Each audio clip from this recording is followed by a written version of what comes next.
23ರಂದು ನಡೆಯುವ ಅಖಿಲ ಕರ್ನಾಟಕ ಬ್ರಾಹ್ಮಣ ಮಹಾಸಭಾದ ಚುನಾವಣೆಯಲ್ಲಿ ಅಧ್ಯಕ್ಷ ಸ್ಥಾನಕ್ಕೆ ಅಶೋಕ್ ಆರನಹಳ್ಳಿ ಬೆಂಬಲಿತ ಅಭ್ಯರ್ಥಿಯಾಗಿ ಡಾಕ್ಟರ್ ಬಿ ಭಾನುಪ್ರಕಾಶ್ ಶರ್ಮಾ ಸ್ಪರ್ಧೆ ಮಾಡುವುದಾಗಿ ಮಹಾಸಭಾದ ವಲಯದ ಉಪಾಧ್ಯಕ್ಷ ಟಿಎಚ್ ಚಂದ್ರಶೇಖರ್ ತಿಳಿಸಿದರು.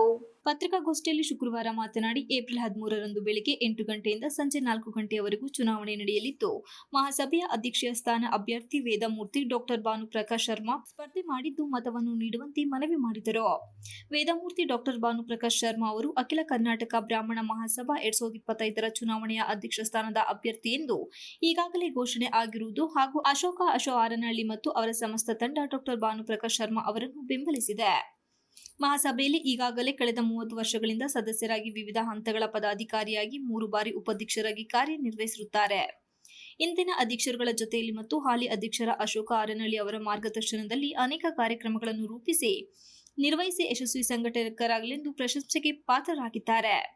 ವಿಶ್ವ ಹಿಂದೂ ಪರಿಷತ್ನೊಂದಿಗೆ ವಿಶೇಷವಾಗಿ ಗುರುತಿಸಿಕೊಂಡು ಸನಾತನ ಧರ್ಮದ ಉಳಿವಿಗೆ ಕಾಯ ವಾಚ ಮನಸ ಸೇವೆ ಸಲ್ಲಿಸುತ್ತಿದ್ದಾರೆ ಎಂದರು.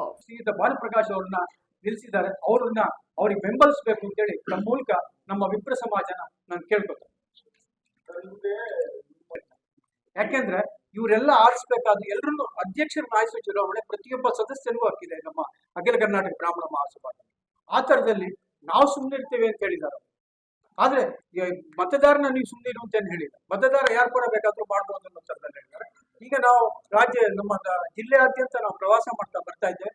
ಭಾನುಪ್ರಕಾಶ್ ಅವ್ರು ನಾವು ಬೇಲೂರು ಹೋಗಿದ್ವು, ಮತ್ತೆ ಸಕಲೇಶ್ಪುರ ಹೋಗಿದ್ವಿ, ಅರ್ಕಲ್ಗೂಡು ಎಲ್ಲ, ಇವತ್ತಿನ ಹೊಳೆನರಸೀಪುರ ಚಂದ್ರಾಪಟ್ಟಣ ಹೋಗ್ತಾ ಇದೀವಿ. ಎಲ್ಲಾ ಕಡೆ ಮತ್ತೆ ನಾವು ಇಲ್ಲೂ ಹಾಸನದಲ್ಲೂ ಮನೆಗೆಲ್ಲ ನಾವು ಪ್ರವಾಸ ಮಾಡಿದ್ದೇವೆ. ಅಲ್ಲೂ ನಮಗೆ ನಮ್ಮ ಇದರಲ್ಲಿ ಒಳ್ಳೆ ರೆಸ್ಪಾನ್ಸ್ ಸಿಗ್ತಾ ಇದೆ. ಅದು ಜಿಲ್ಲಾ ಪದಾಧಿಕಾರಿಗಳು ತಗೊಂಡಿರೋ ನಿರ್ಧಾರ. ಜಿಲ್ಲಾ ಪದಾಧಿಕಾರಿಗಳು ಇರ್ತಾರೆ. ಇದ್ರದ್ದು ವೋಟರ್ಸ್ ಬಂದು ಪ್ರತಿಯೊಬ್ರು ಇರ್ತಾರೆ, ಜಿಲ್ಲೆ ಎಲ್ಲಾ ಕಡೆಯಲ್ಲೂ ಇರ್ತಾರೆ. ಅವ್ರು ಜಿಲ್ಲಾ ಬ್ರಾಹ್ಮಣ ಸಭಾದಲ್ಲೂ ಮೆಂಬರ್ ಆಗಿರ್ತಾನೆ, ಇಲ್ಲ ಇದರಲ್ಲೂ ಮೆಂಬರ್ ಆಗಿರ್ತಾರೆ. ಸರ್, ನಮ್ಮ ಜಿಲ್ಲೆನಲ್ಲಿ 1990 ಜನದ ಮತದಾರರಿದ್ದಾರೆ ಸರ್ ನಮ್ಮ ಜಿಲ್ಲೆನಲ್ಲಿ. ಇದ್ರ ಜೊತೆಗೆ ಅಫಿಲೇಟ್ ಸಮಿತಿಗಳು ಅಂತ ಇದೆ. ಏನಪ್ಪಾ ಅಂತಂದ್ರೆ ಜಿಲ್ಲೆನಲ್ಲಿ ಈಗ ನಮ್ಮ ಬ್ರಾಹ್ಮಣ ಸಭಾಗಳು ಎಲ್ಲಾ ತಾಲೂಕುಗಳು ಇದೆಯಲ್ಲ, ಅದು ಅದಕ್ಕೆ ಅಫಿಲೇಷನ್ ಆಗಿರುತ್ತೆ. ಆ ಸಂಸ್ಥೆಗಳಿಗೂ ಒಂದು ವೋಟ್ ಇರುತ್ತೆ ಸರ್.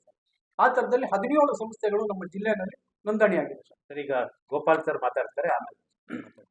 ಪತ್ರಿಕಾಗೋಷ್ಠಿಯಲ್ಲಿ ಅಖಿಲ ಕರ್ನಾಟಕ ಬ್ರಾಹ್ಮಣ ಮಹಾಸಭಾದ ಸಹ ಕಾರ್ಯದರ್ಶಿ ಹಾಗೂ ವಕೀಲ ಎನ್ಎಸ್ ಗೋಪಾಲ್, ವೇಣುಗೋಪಾಲ್, ರಕ್ಷಿತ್ ಸೇರಿದಂತೆ ಇತರರು ಉಪಸ್ಥಿತರಿದ್ದರು.